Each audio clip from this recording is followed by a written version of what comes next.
Ground forces backed by the Saudi-led coalition operating in Yemen have faced a major internal crisis over the control for the strategic coastal city of Aden. In January, the UAE-backed Southern Transitional Council (STC) and Shabwan Elite Forces (SEF) launched a series of operations against forces loyal to Saudi-backed President Abrabu Mansour Hadi.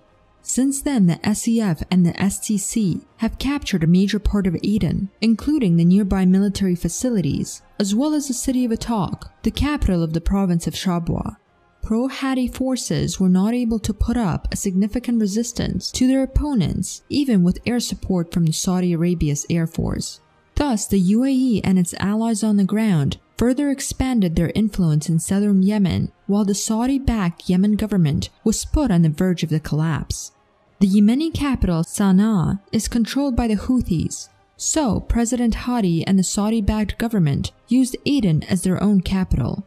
In early February, the sides formally reached a ceasefire in Aden. Nonetheless, sporadic clashes continued in the city and across the southern part of the country. Some sources say that the main reason of tensions is an ill-advised policy of the Prime Minister Ahmed Abid bin Dagher and his cabinet. However, it is clear that the real reason behind the tension is ongoing competition for spheres of influence between various factions of the so-called Saudi-led coalition. Furthermore, Aden lies at the cross-section of multiple trade routes and has high economic importance, serving as a key logistical hub to the area. The STC was formed by the Southern Movement, a political movement and paramilitary organization active in the former territory of the state known as South Yemen. The political goal of the movement is to secede from the Republic of Yemen and to establish an independent state. On February 5th, the London-based newspaper Al-Arabi Al-Jadid reported that STC head Aidarus al-Zubadi departed Aden to visit the UAE capital Abu Dhabi and the Saudi capital Riyadh. The visits show the growing influence of the STC amid the developing conflict in Yemen. On the same day, the Saudi military claimed that it had intercepted a ballistic missile fired by the Houthis from the Yemen province of Sa'ada at the Saudi city of Khamis Mushayit. The Houthis continue using ballistic missiles to pound facilities of the Saudi-led coalition in Yemen, as well as targets inside Saudi Arabia.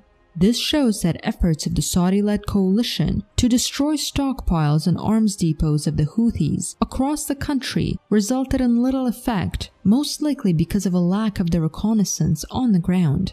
Another important threat is the cross-border attacks by the Houthis. For example, on February 3rd, 7 Saudi military service members were killed in cross-border attacks on the Saudi province of Jazan and Najran. On February 2nd, the Houthis attacked Saudi-led forces in the village of Al-Qadra in the province of Jazan and destroyed at least 3 vehicles. Such attacks reveal a poor security situation at the Saudi-Yemeni border.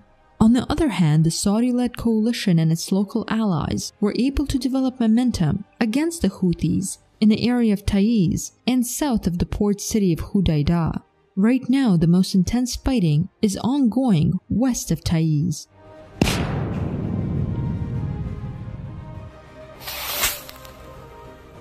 الله أكبر الموت لأمريكا الموت لإسرائيل اللعنة على اليهود النصر للإسلام لبيك يا رسول الله لبيك يا رسول الله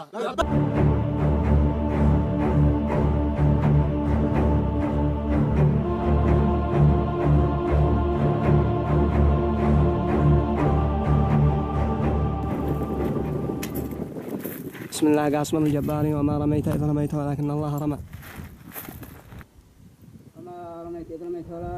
بسم الله قاسم الجبارين الله أكبر الموت لأمريكا الموت لإسرائيل اللعنة على اليهود النصر للإسلام سندلتنا في قرية الحو يا الله سدد يا الله يا الله سدد يا الله يا الله سدد يا الله يا الله سدد يا الله سدد يا الله يا الله سدد يا الله يا الله يا الله أكبر الموت لأمريكا الموت لإسرائيل بسم الله الرحمن الرحيم. سوف يتم استهداف طق مليان بالأفراد في مدينة نهب قرية الحو. بسم الله يلا دخل.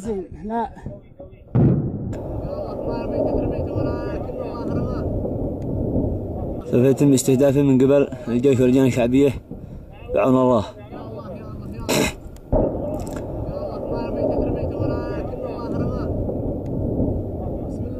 بسم الله بسم الله دخول يا الله.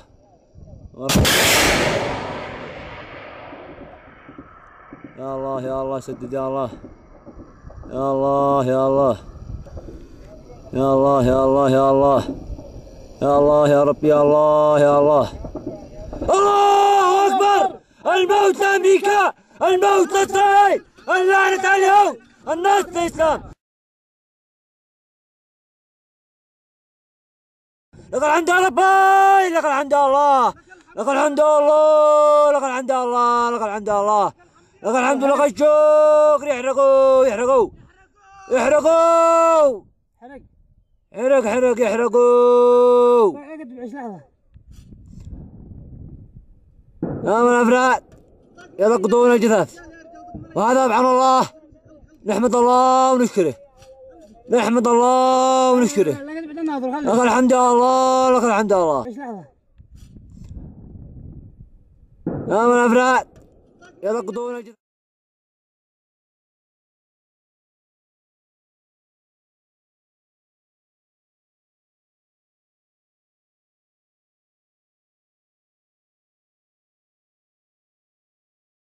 الله أكبر. الموت لأمريكا، الموت لإسرائيل، اللعنة على اليهود، النصر للإسلام.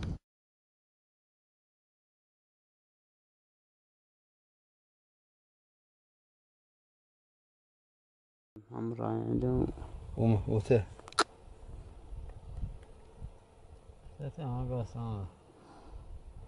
كثرة.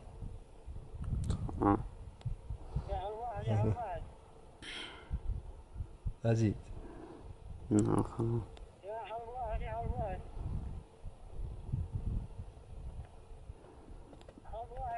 والله تندل.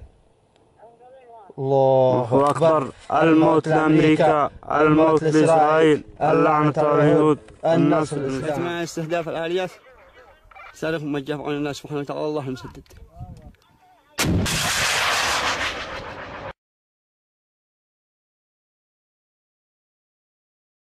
يلا سدد يا الله. قوة. الله أكبر.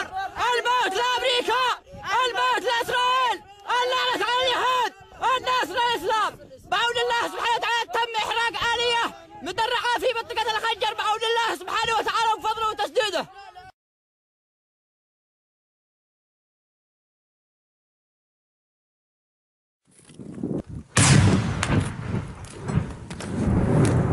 هذا بدء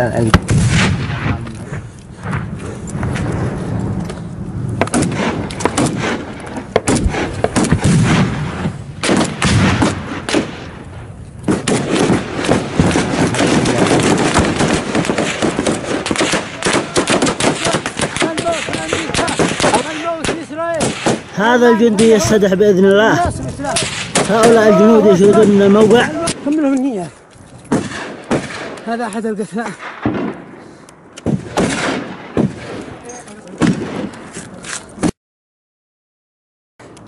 نحمد الله ونشكره في مربع العسكر. يلا يلا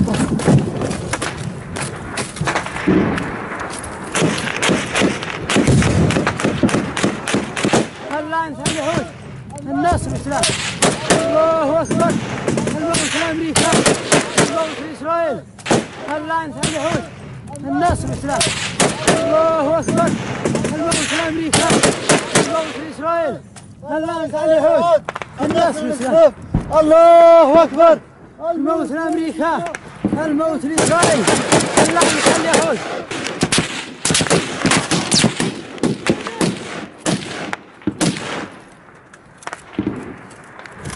الموت لأمريكا، الموت لإسرائيل.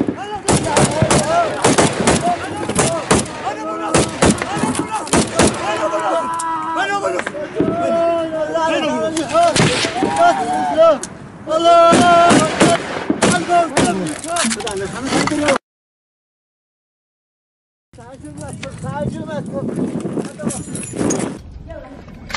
هؤلاء المجاهدين في موقع ضبعة العسكري في مربع شجع في نجران.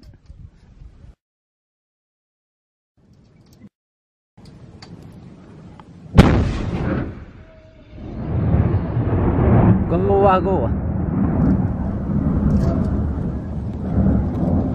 وهذا الموقع يحرق.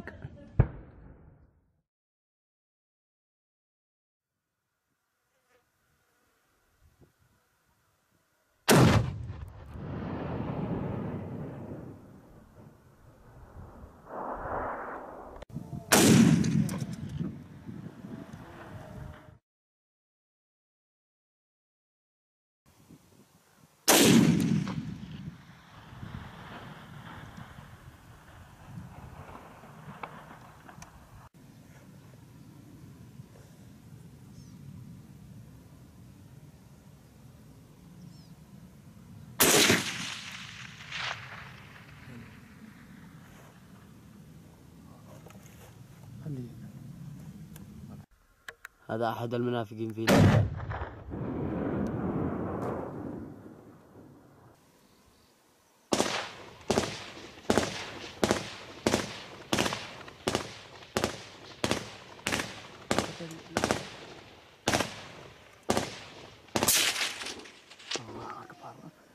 الله أكبر. الموت لأمريكا، الموت لإسرائيل، اللعنة على اليهود، النصر للإسلام.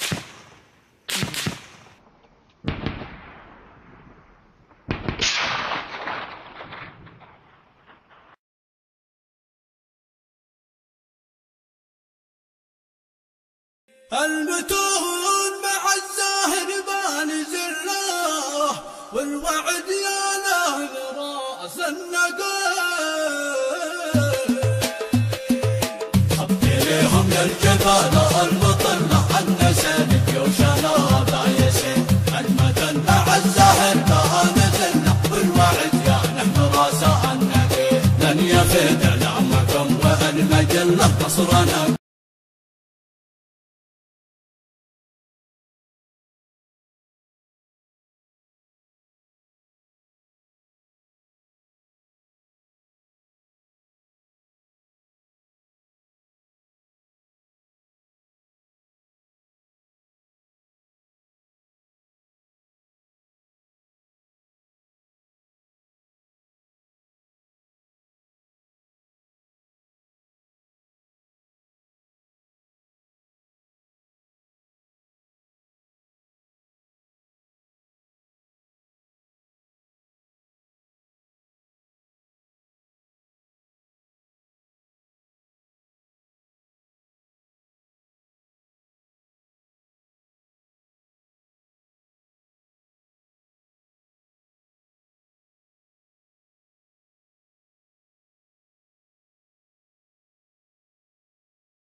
تم إحراق عربة ليلة الأمس.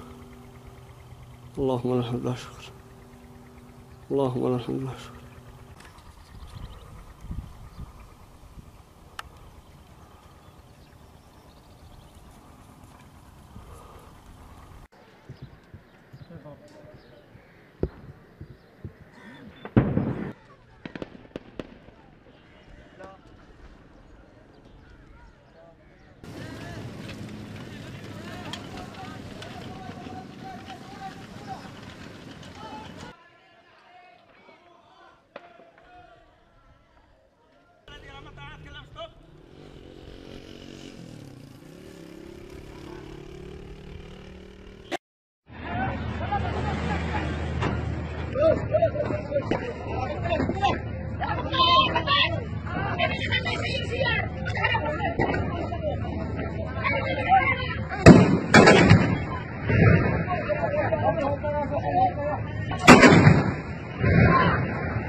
صاحبي صاحبي صاحبي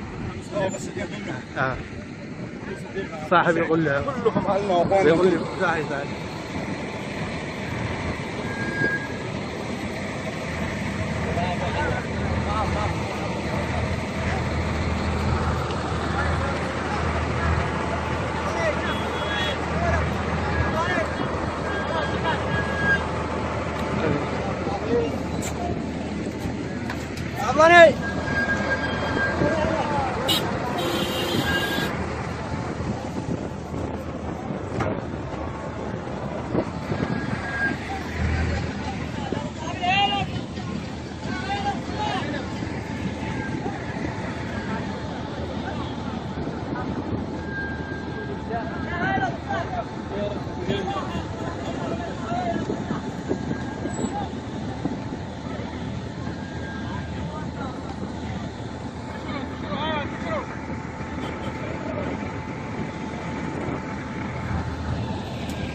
Militaires saoudiens ont été tués par les snipers de l'armée et d'Ansar Allah du Yémen à Jizan et à Najran, au sud de l'Arabie Saoudite. L'unité des francs-tireurs affiliée à l'armée et au comité populaire du Yémen a abattu samedi 3 février un soldat saoudien dans la base militaire d'Al-Sharafa à Najran, dans le sud de l'Arabie Saoudite. Au cours des affrontements avec l'armée saoudienne, les francs-tireurs yéménites ont tué 2 agresseurs dans le village de Gavi et la base militaire d'Al-Farizah près de la frontière méridionale de l'Arabie Saoudite, rapporte la chaîne Al-Masira. La guerre au Yémen continue alors que Reuters écrit 2 février dans un rapport que l'Arabie Saoudite subit un revers au Yémen alors que ses alliés tombent progressivement. Reuters continue. L'Arabie Saoudite et les Émirats Arabes Unis ont injecté des milliards de dollars dans la lutte contre Ansar Allah au Yémen, mais la campagne de la coalition des pays du Golfe Persique risque de dérailler après que leurs alliés locaux se soient retournés cette semaine.